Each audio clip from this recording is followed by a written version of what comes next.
the father of 3 kids. Bobby was the oldest, Joey's the middle, and then Allie. And I had very fun kids. They liked, Friday night was go to the Y, rent movies, pick up a pizza, go home, stay up late.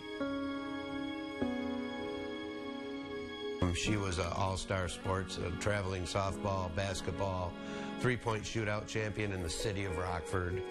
He was at Starlight Theater, Clock Tower Dinner Theater, Peck Playhouse, had auditioned in Chicago theaters. Great kids. They don't look like heroin addicts to me. They don't look like they were raised by heroin addicts.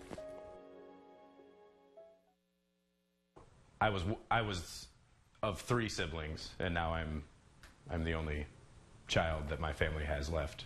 For Bob Salamone and his son Joe, memories are all that remain.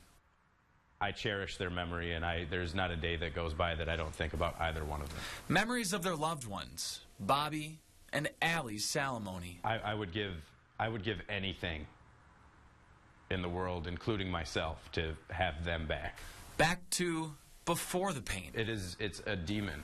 The pain caused by opioid addiction. How many bad things can happen to one family, you know? It started with Bobby. Like many addicts, his addiction started with pain medications. As Bobby experimented, he ended up the readily available pharmaceutical Norcos and Vicodin and all those sorts, which are just flooding our streets, started his addiction. He didn't just decide to start heroin one day. Bobby quickly became physically addicted to pain pills.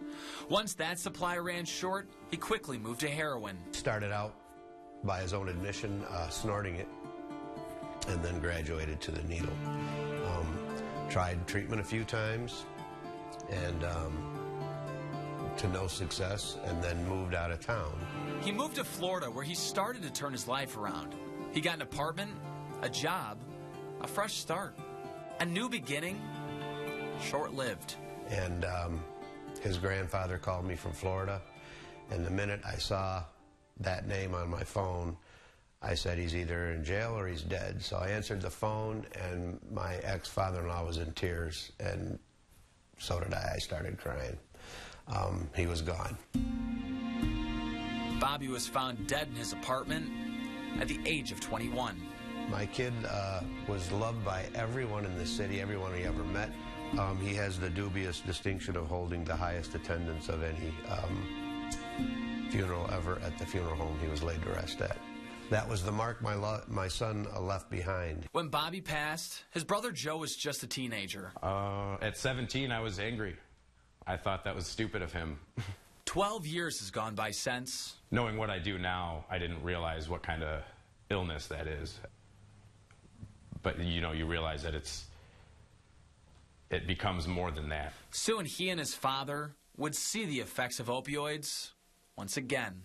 Allie was pedal to the metal. For Allie Salamone, it started with partying and reckless behavior. I knew that we were in for a ride, but I always thought in the back of my mind, well, certainly she'll never touch that stuff because her brother's dead from it. Bob's worst nightmare came true. First pills, then heroin. Allie went down the road, and when we found out it was opiate addiction, I knew she was going to die. I knew from that day on that it was only a matter of time. It's a road all too familiar for the Salamones. A road full of fear and hopelessness. I was very scared. She was my baby sister, and I needed to protect her, but I couldn't because she was entangled with a demon. Allie died from her addiction just 6 months ago. While the pain of losing Bobby and Allie is still fresh, the hope of a brighter future lives on for the Salamone family. We have a grandson that she left with us that we are in care of right now, and I think that he's our strength and our hope. Their hope lives on through their grandson, Legion, but it's their prayer that by the time that he is grown, the reality of this epidemic is one of the past. We're just going to continue to brush it under the rug, and it's still just a dirty little thing. It is as common as all the other diseases of mankind. It's the only disease you can get in trouble for having. A dark disease that has changed the Salamone's life forever. But the glimmer of hope that remains through the touch of a child to his mother's grave, that tomorrow may be a brighter day.